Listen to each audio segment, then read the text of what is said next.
İçimde Allah, dilimde Allah, zikrimde Allah, fikrimde Allah, aklımda Allah, aşkımda Allah, aslımda Allah, kanımda Allah. Hasbi Rabbi Cellallah, ma fi kalbi gayrullah, Nur Muhammed sallallah, la ilahe illallah.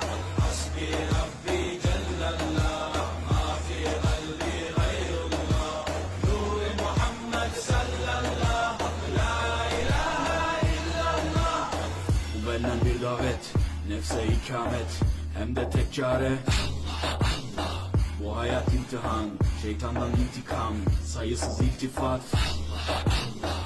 Güvendiğin dağlara kar yağar bak ancak Allah asla seni satmaz. Düşünce kalkmalısın, şükürle kalmalısın, desin hep kalp atışın Allah Allah. Günahla esti yerler, daha gençsin derler. Bu hayat basamakları, çürük merdivenler. Senden bir istirham, devamlı istiğfar, gereken irtibat Allah Allah. İşimde Allah, dilimde Allah, zikrimde Allah, fikrimde Allah, aklımda Allah, aşkımda Allah, aslımda Allah, kanımda Allah.